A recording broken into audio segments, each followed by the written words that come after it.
Lots to get into. All right, so, oh man, I was gonna do it last night, do some night fishing, get some of these rainbows moved so we can work on that planted area over here. So I guess now's my opportunity. Got a little time in between shipping. Let's go do some night fishing. All right, now the more I think about it, the more I want to hold off on that because I do want to plant these tanks before I actually put them in there. That way they have a familiar area. I'll just night fish them up another night. That's at least for the Cernurgos. Now, can go ahead and fish out some of these baby fish though. There's a lot of them. Just that little time I put this nut in here. It's Mr. Placo. There the funky is. Oh, these babies are so tiny. Look, he's just hanging on too. So I need to separate a lot of these rainbows by size. That guy, he's too big. He's an eater. Oh God, this ain't gonna be easy. So I get them in my little net here. Got my things down there, cups. Get my little spoon. Spoon man. Oh, there we go, got a couple of the little ones. Well, these separated by size. This guy's kind of a... he's got a lot of green on him already. Put him in there. We'll put him in here. There's so many different sizes. They don't fit all. At least get this guy first. So the bigger they are, the harder they are to catch. Especially during the day. He's in a league of his own. This is what you call a runner. These will eat your fry up. They try to be alpha male. Look at that, they're just waiting on me. How nice of them. This makes it so much easier. If I were to try to do this during the day, no way. Well, I guess I should have took a shot of them while they were in the container, but I did go ahead and split them all up here in these tanks. In these tanks over here in the 20 long in the fry rack, we got a couple Cato Rivers and a couple Placioensis tanks. Not a whole ton of fry, but you know, the stragglers for like not doing anything really special for them. At least got backups for them, and you know, I got some fish. So a lot of times that's how the breeding goes in here. Since I haven't been target breeding, I usually just get what comes up from moving fish back and forth, because always fish and eggs or babies will pop up. So that's actually how I've been working up this whole fish room. Now that things are built and I've got a lot more to work with, we can start target breeding. The more I think about it, the more I feel like I need a few more tanks though, because this is filling fast. And we're just getting started outside. But I really got to deal with this pond sooner than later because I don't know, I feel like it's a ticking time bomb. So I've had it for a couple years now, and you know, the front's pretty dirty. You can't really see in it anyways. So stay tuned, because I am planning on doing this sooner than later. But anyways, back to this rack. Man, you can really hear that rain hitting that roof. So a lot of these need cleaned up, just redone, but I think I'm gonna just start with these two here. That's what we're gonna do on here. That way I could get my Cernurgos in here and my Glossolepis maculosus down here. Or Cernurgos and Glossolepis maculosus. Man, now I got decisions. But either way, I'm gonna work either 2 or the 3. Figure that as we go. I gotta wait for this one because it has albino Ricefish Medeca eggs in it. And this needs all the Metano rare Ricefish pulled out of it. Which I am actually currently the only person on the internet with these available. Really cool rare rice fish. Not cheap. Eventually I want to get them a display tank. We'll get better pictures and videos of them. Way you can see them better. I just can't do everything on just one video because this could just go on forever. And that's why you can subscribe, because this will go on forever. Or at least as long as I'm alive. So, first thing first, let's clean this algae out of all these. The ones I can. Should I? Yeah. But then I gotta move all those fish. Now I'm gonna do it. Hey, get my bucket. Might as well get my bucket, because I'm gonna have to get quite a bit of algae out of all these tanks. So see here, this was actually all over the place when I was catching the baby fish. Ended up just twirling it around slowly, making sure there was no fish in it. And balling it up. Because if you ball it, it got stuck to the root of a plant there, guppy grass. Just twirling around now. We'll just throw that in there. Look at that water. Delicious for fishes. We'll squeeze. Not that I got to because I got the bucket, but gonna in here. Wow, look at that nice sand underneath that mulm. And since there's not many fish in here, and you can see the algae is really eating off this mulm. So I think what I'll do is go ahead and remove a lot of this mulm. The fish like it, they prefer it. And you don't want to take too much out of a tank with a high fish load, because they do kind of get used to it like oxygen. It's weird. Maybe that's the big connect to oxygen, is how much mulm you got in here. I don't know. I don't think that's the case either. But anyways, they don't like it if you take too much sometimes. Make the tank too clean.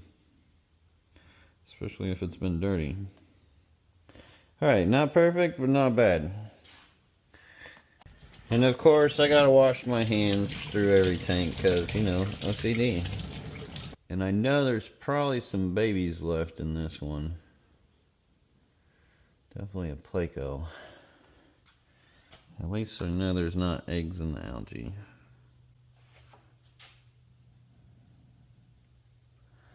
Same thing with this. Pull it away from the crypt. Now finger it real good. Let the fingers do the work. Move my way through it. You can see how it just comes right off the top. How it just comes and pulls right off the top there. Keep it all together because it likes to stick to itself. Just work my way through. And the slower you work it, the better. And with these long plants, see how I just run my fingers through? Gets it off of those. That's how you get those off.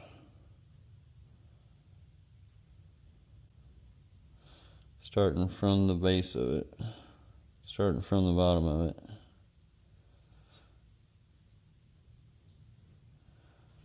Because if you just go pulling from the top, then you're just breaking it all up everywhere. So you want to start from the base, from the bottom.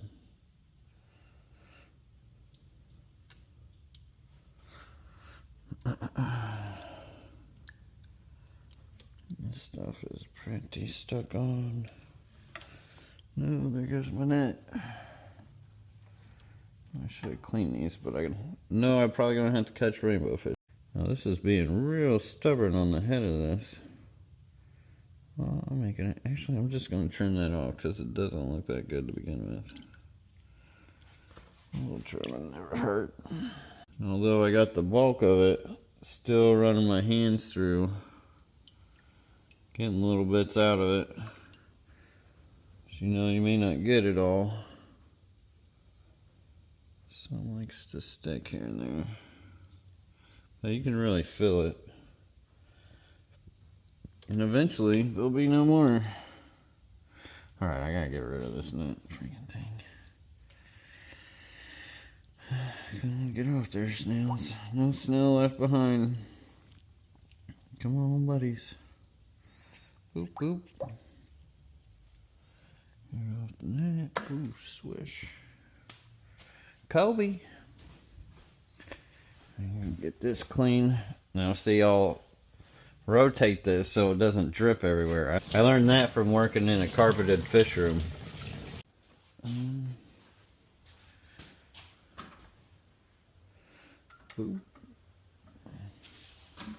Alright, now that side's pretty clear.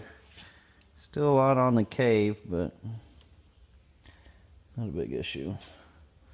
I'll pop this leaf on this plant too. So that's going to feed algae. These things will just float.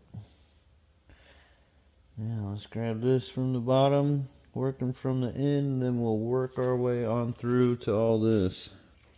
Which really I could just start here, but if I really want to. This plant's freaking crazy. I don't even know what this is. This came from my yard. Look at the leaves. They're all contorted and twisted, but you can see through them too. Really wild plant. Anybody know what this is? It's a tank buster though. I do have smaller versions of those.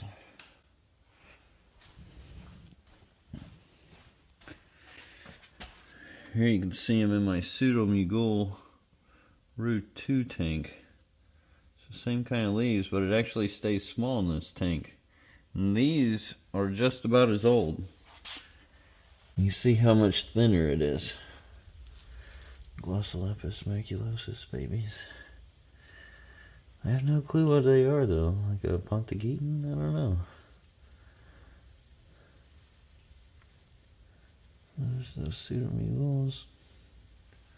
What's up, fellas? Looking good.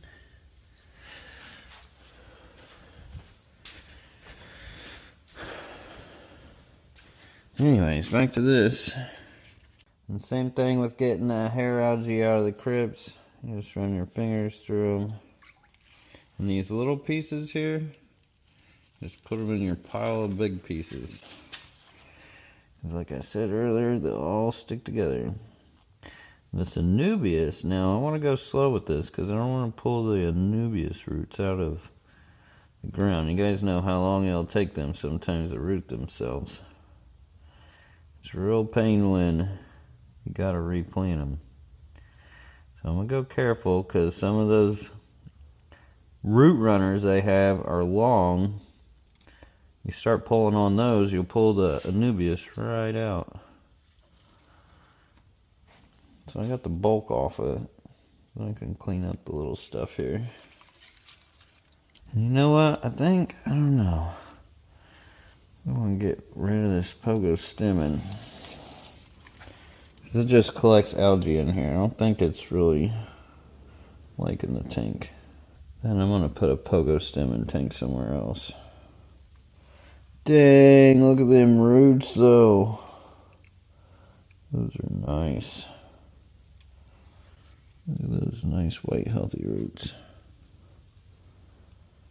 I wonder if this got any of those small fibers on it. Kinda.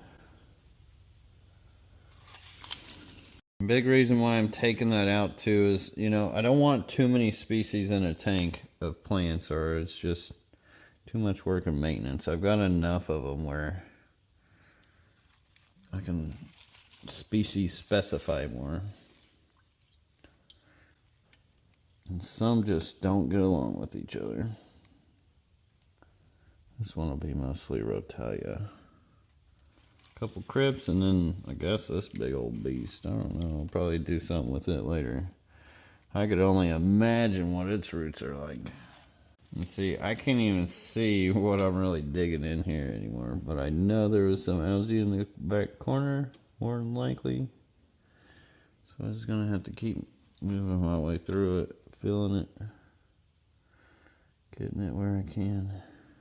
Get that excess off the dubious there. It's really bad for the leaves to leave that crud on there. So we'll just let that settle here for a little while. And come back to it and see if there's any algae left. I need to do a water change on these too. That way it'll help clear it quicker. I thought it'll take it long. Ooh, little baby. Now while that empties slowly,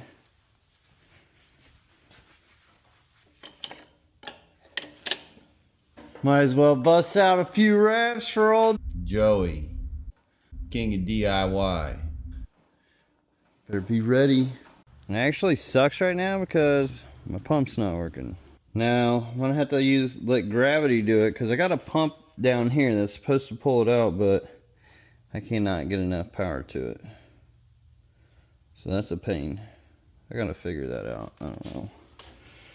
I've tried running cords too.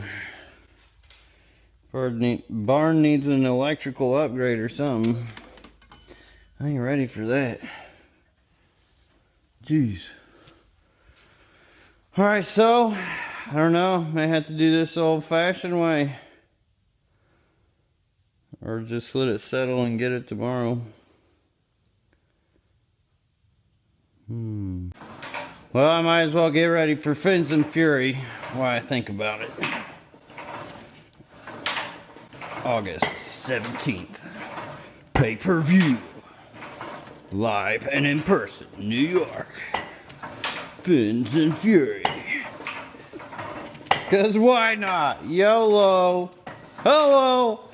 Alright, now that I got that blood flowing, I decided we'll go ahead and clean up that one up top there.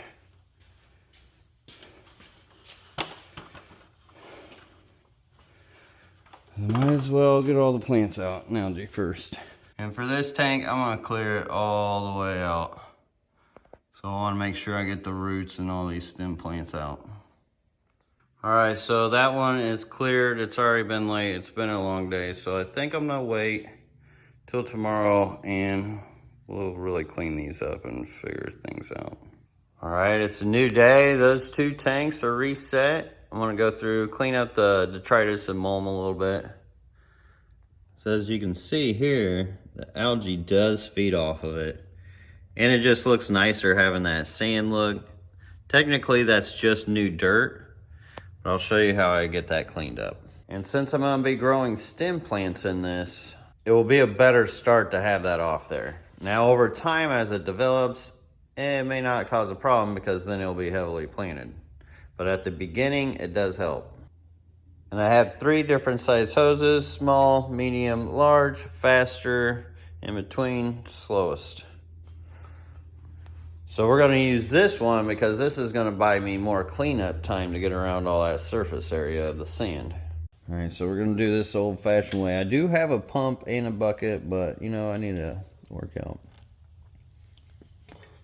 Do a couple bucket reps. Because why not? Here you can see I'm just kind of going over it. Do gotta watch the bigger snails with this. There's the nice new sand.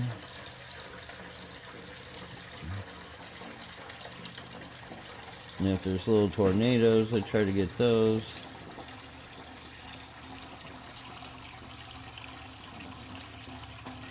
Always good to start on the edge where it's open too. You know, kind of becomes therapeutic for some because it is oddly satisfying.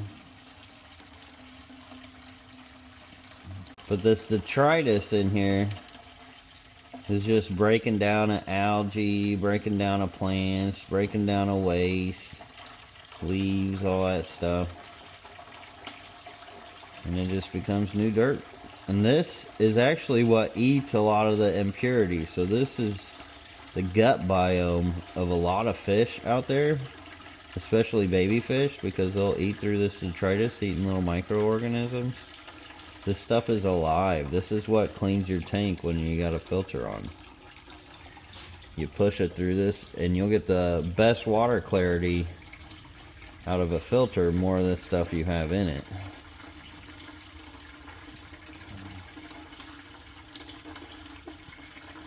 what I used to do with my old aquascaping tanks. Out of here, snail, you don't want to be part of this. You can see how many snail shells there are, it's crazy. And rainbow fish will just pick at them things. And I got through quite a bit of this, and I'm not even through the first bucket. If I would have used that other hose, now I would have cleaned it up. I could have cleaned it up real quick in certain areas, but I don't think I would have had enough time to finish it. Man, some of this is thick. Then later I'll go through and walk through it. Let's see, that bucket's full for sure.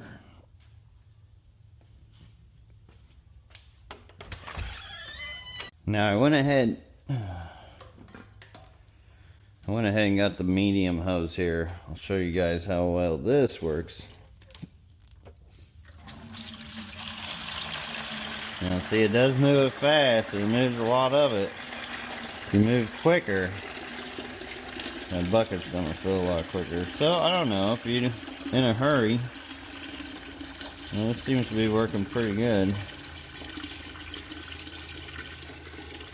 That is filling up fast.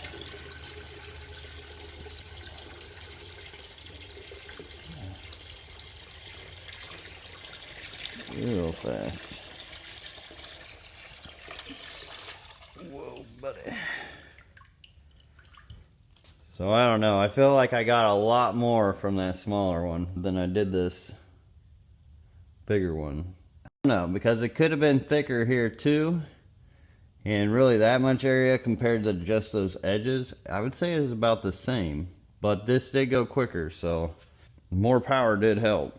But if you had a 10-gallon, no way. You have to use the small one. That being a 40-gallon helped. Now it's been a while since I've maintained aquariums because, you know, I've been going all natural for so long.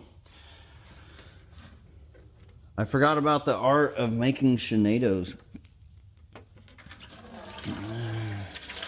Which a Shinado is where you do this little spin. You go through and you kind of vortex it into the hose. Make little Shinados.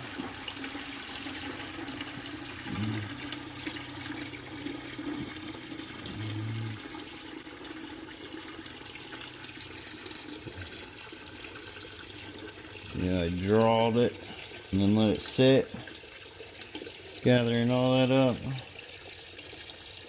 working with the flow of the water.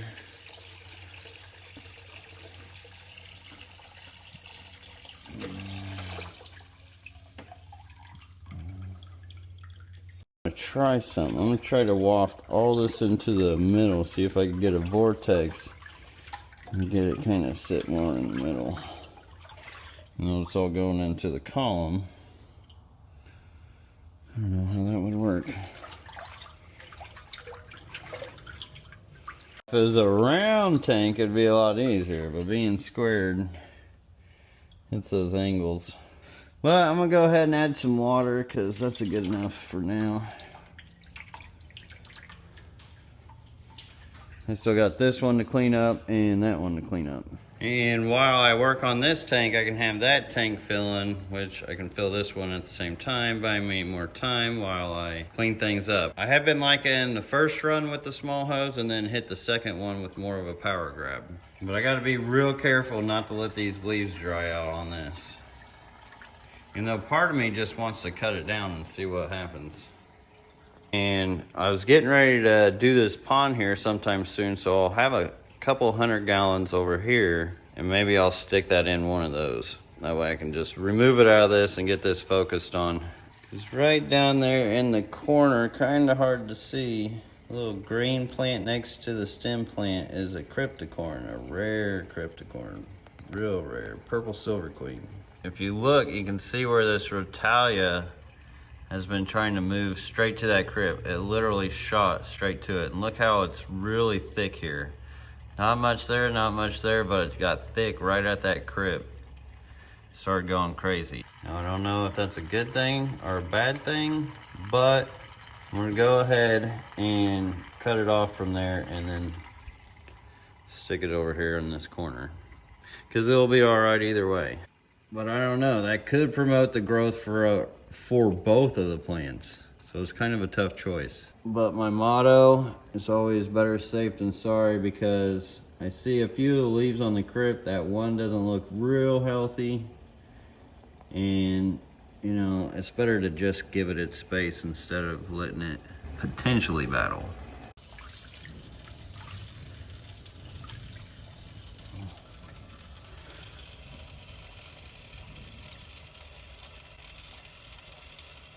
I'm gonna pull the run all the way from the base. Be slow about it. And pull away from the Crypt. Those are nice roots. Nice little set. Might as well go ahead and clean the algae up out of it and off of it.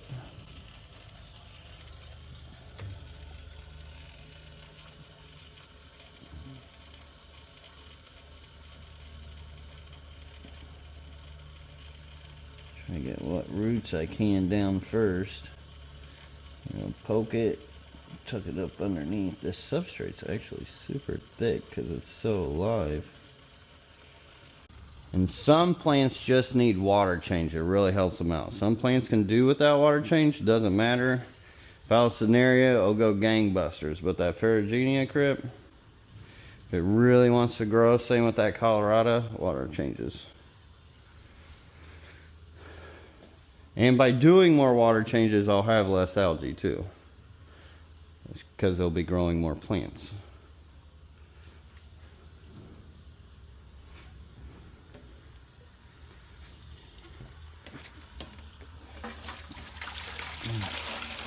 Now, working on the taller ones, definitely need the smaller hose because the gravity is much too powerful for that. It will splatter everywhere and it really doesn't give you any time. But these have already settled nicely. I'll have to go through with the bigger one, touch it up again. I don't have to, but I mean, I really don't have to be doing any of this. I could just plant and go. Really, I don't know why I'm doing this, but this is kind of how, if you wanted to clean it up too, because eventually the algae will eat it up or something, or it'll just be new dirt. So I don't know, maybe I'm just making work for myself. Now in this tank that I wanted to clean up that had ricefish eggs, do got little babies.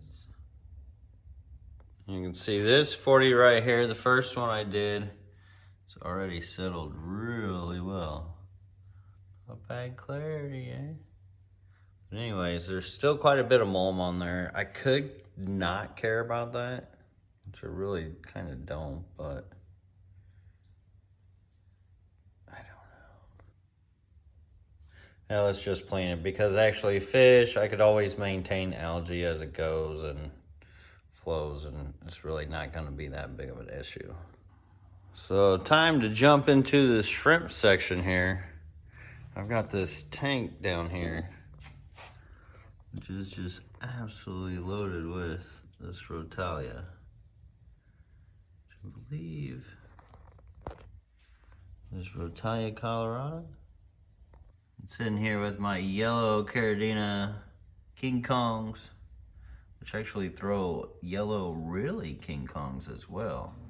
Those are on the website as well, LRB Actually, I'm going to save that stuff for this top tank here, because on the bottom tank, I've got some stuff in the Quarantine that I don't have a whole lot of, but I can work with it more in these mid tanks than like something I got one of, which I could just let grow like crazy up there. This one's starting to settle. Give it some time. All right, so I got a few straggling plants here in the Quarantine, and I got the AGA convention coming up, so I want to get these cleaned up and cleared out too before that happens. Plus I got a lot of these cool new fish, but you can see a couple of them down. I don't know if my shrimp went rogue. I don't know why those fish didn't make it, because like one was down and then two went down. I still got one left, but I'm gonna go ahead and move them out. I got this nice red plant that's in there too. It's some type of Rotala. I don't remember which one. I also got another Luigia here with a few pairs of Pseudomugule Aru 2s. Those should be coming out soon. Then also another Luigi. I don't know if that's Archaeata or what that is. I think that might just be Archaeata. Oh, I do got a little bit of hair grass holding on too. This awesome thing of Rotala, but I still got cyanobacteria on that. I gotta get that taken care of. Because I need to move these guppies out too, because they've been going bananas. Then I also got these hatchet fish I need to find a home for. As well as these bettas, which I wish I could just take them outside, but it's not warm enough yet. Because they would love all that live food. Got a nice little bounty here. And slide these in there. I'm gonna plant them. And definitely gonna need more plants. So got them planted. Doesn't look like much now. We'll let this settle. I'm gonna add a little bit more subwasser tang in it once it settles because I don't want to end up trying to clean off of all that. And that should help it and we'll balance it. You guys will see here. But let's go grab those fish. I love spring. Now, since those fish are down, normally, that wouldn't be the recommendation to move the fish. But something's telling me that it's species only. All the other fish are fine. I didn't see any other warning signs. And it only happened at night. So first night, well, not the first night. One night it happened, and then the next night, 2 of them. And I know it's not an oxygen thing, or there would be signs, especially within the body. So let's go ahead and get all these guys out. And it's pretty wild underneath them. I've got all kinds of black cory cats. I had up to over 50 of them in just this little 29. Once again, no filter. Looking at him in here, I mean, he looks fat and healthy. You can actually kind of see through him at the top here. See that red on his tail though. Definitely looking thick. It's kind of hard to see on here, but the top of that red tail, they're actually translucent. You can see through them. Get that sunlight, buddy. Look, you can see his blood vein and his brain. See all of it. Is that normal for a red tail? Everybody else is happy, fat and happy. He was wilding out. I don't know. Seems like he kind of likes that sun. He really likes that sun. No, it's wild how many fish are like light dependent. Alright, let's get him in here. Let's see what happens. If he does good in here, then definitely be leaning towards those cherry shrimp as the culprits. Those Tucano-tetras.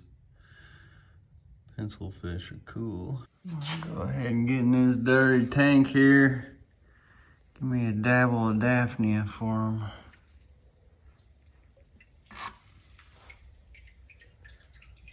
That makes the fish more comfortable than some Daphnia. Not much, but some. A little treat for your hard voyage. And this is all supposed to be guppies and endlers over here, but didn't realize I was going to get some mouth brooding bettas. That's how it goes with having a fish room and not enough tanks. It never works out organizing it the way you really want to, because let's face it, this fry rack turned into a lot more than a fry rack too. I mean, the whole top section's guppies. A lot of the bottom's ricefish. There's a lot of killifish in there now. There's a lot of bit of this and that growing out. Definitely got some randos as well. But I think this tank here will be perfect for those bettas. If you want to stay tuned, hit the subscribe button. I'll be setting up that wild betta aquarium, getting them settled in their new home, plus a bunch of other stuff on the next video. I appreciate you guys watching. I'll see you on the next one.